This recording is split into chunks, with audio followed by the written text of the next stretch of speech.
Ang programang ito ay hatid sa inyo ng Air 21. Sagot ko, padala mo!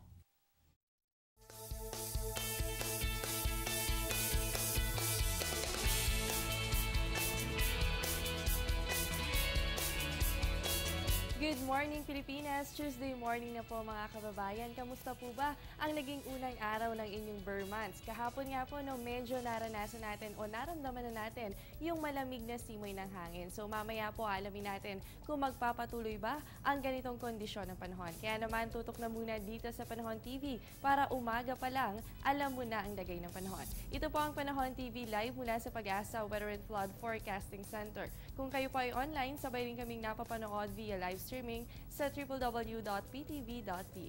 At ngayong umaga, ako pong muli ang inyong makakasama, walang iba kundi ang inyong weather body, Jessie Basco. Mga kababayan, unahin na po muna natin ang update mula sa Provincial Disaster Risk Reduction and Management Council o PDRRMC ng Albay, kaugnay sa Mayon Volcano. As of September 1 ay nakataas pa rin ang Alert Level 2 sa probinsya ng Albay. Ito po ay isang alarming level. Dahil yan sa mga naobserbahang 3 volcanic earthquakes, 2 rockfall events at moderate emission of white stream plumes. Kaya naman pinapaalalahanan ang lahat na pinagbabawalan munang akyatin ang Mayon Volcano. Wala rin po munang kahit anong ATV activity sa paligid ng naturang bulkan. Itinigil na rin ang pangunguha ng orchid and vegetables mula dito at pinapayuhan din ng lahat na mag-ingat at maging alerto lalo na kung kayo ay malapit sa 6-kilometer permanent danger zone. At ang Mayon skyline ay hindi muna maaaring bisitahin. Samantala, ang Taal Volcano naman po ay nasa Alert Level 1 pa rin as of September 1. Mula dito ay naitala ang 2 volcanic earthquakes, increase in water temperature and level, and a slight increase in acidity.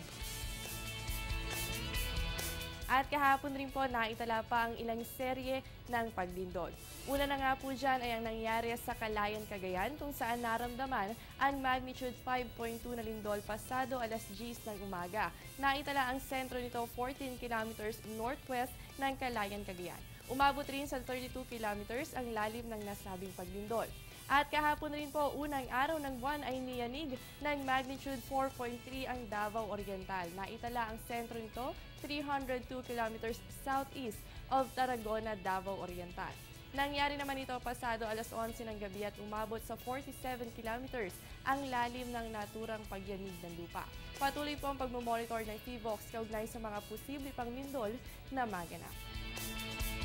At silipin naman po natin ang ilang astronomical data mula sa Pag-asa. Simulan po natin yan sa ating sunrise and sunset. Ang sunrise po natin 5:44 ng umaga habang ang sunset naman po natin 6:07 ng gabi. Ang moonrise po natin, yan po ay mamayang 11:49 ng umaga habang ang moonset naman po natin 11:34 ng gabi. At yan po ay merong illumination na 45%. At ngayong araw po na makikita pa rin natin ang first quarter moon sa kalangitan. Ang pagkakataon na half-lighted ang kalahating hemisphere nito at nakaharap naman sa mundo ang day side nito. Kaya tawag itong quarter moon sa kadahilan ng nasa 1/4 ang position nito mula sa pag-ikot around the orbit. Kapansin-pansin ang first quarter moon sa pagsapit ng tanghali at overhead naman po during sunset. Usually nakikita ito ilang araw pagkatapos ng new moon at yan po ay merong 51% illumination. Samantala, narito naman po ang tidal prediction along Manila Bay at hatid po sa atin ito ng NAMRIA. Ang high tide po natin 2:26 ng umaga at yan po ay merong 0.99 meters na level ng tubig habang ang low tide naman natin 10:24 ng umaga at yan po ay merong 0.32 meters na level ng tubig. Marami po pong dapat abangan sa pagbabalik ng Panahon TV.